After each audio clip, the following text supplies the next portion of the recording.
আয়াত 17 أنزل من السماء ماء فسالت أودية بقدرها فاحتمل السيل زبدا رابيا ومما يوقدون عليه في النار ابتغاء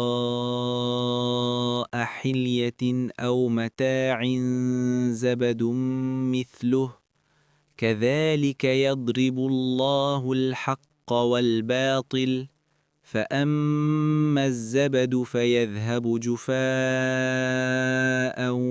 وأما ما ينفع الناس فيمكث في الأرض كذلك يضرب الله الأمثال অনুবাদ তিনি আকাশ হতে বৃষ্টিপাত করেন, ফলে উপত্যকাসমূহ তাদের পরিমাণ অনুযায়ী প্লাবিত হয় এবং প্লাবন তার উপরের আবর্জনা বহন করে।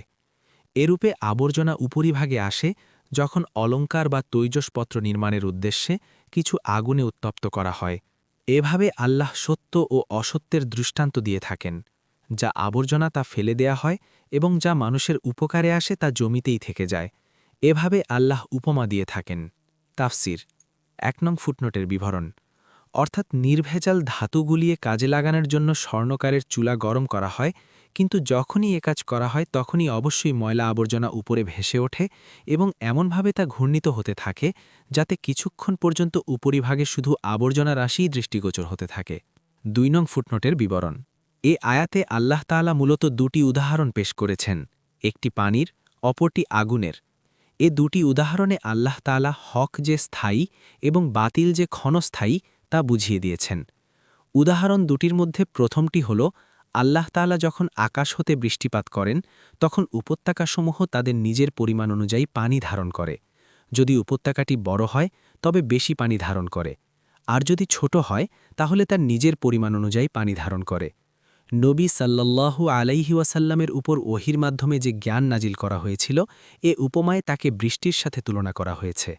আর ঈমানদার, সুস্থ এবং ভারসাম্যপূর্ণ স্বাভাবিক বৃত্তির অধিকারী মানুষদেরকে এমন সব নদীনালার সাথে তুলনা করা হয়েছে যেগুলো নিজ নিজ ধারণ ক্ষমতা অনুযায়ী রহমতের বৃষ্টিধারায় পরিপূর্ণ হয়ে প্রবাহিত হতে থাকে। তাদের মধ্যে জ্ঞানের তারতম্য আছে।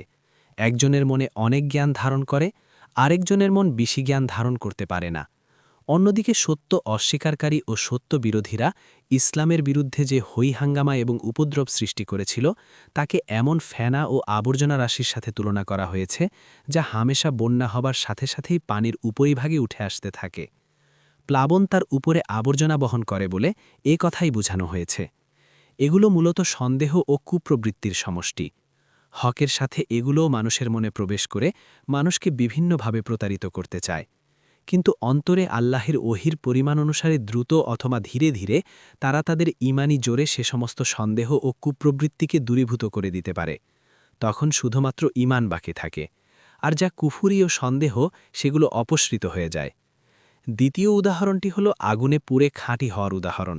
সোনা, রূপা এবং এ জাতীয় ধাতব বস্তু যখনই পোড়ানো হয় তখন তার মধ্যস্থিত যাবতীয় ময়লা ও খাদ আলাদা হয়ে যায়, শুধু খাঁটি অংশই বাকি থাকে। তেমনিভাবে ঈমান যখন মানুষের অন্তরে প্রবেশ করে তখন যথাসামান্য তাতে ময়লা আবর্জনা সহ অবস্থান করতে থাকে। তারপর ঈমান ও দলিল প্রমাণাদি পরপর তার কাছে আসতে থাকে। ধীরে ধীরে তার সমস্ত সন্দেহ ও কুপ্রবৃত্তি দূরীভূত হয়ে সে খাঁটি হয়ে যায়। তার মনে আর কোনো পঙ্কিলতা স্থান পায় না। এ দুটি উদাহরণের আরেকটি দিক হল, আল্লাহের দরবারে যতক্ষণ কোনো আমল খাঁটিভাবে তার উদ্দেশ্যে না হবে ততক্ষণ গ্রহণযোগ্য বলে বিবেচিত হবে না। যতক্ষণ সন্দেহ ও কুপ্রবৃত্তির তাড়না থাকবে ততক্ষণ তা দূর করার জন্য সচেষ্ট থাকতে হবে। ইবনে কাসির। অনুরূপ আরও দেখুন ইবনুল কাইয়িমের ইয়ালামুল মুওয়াক্কিঈন ১-১১৭, ইগাসাতুল লাহফান ১-২১ এবং আল আমসাল ফিল কুরআন ১১।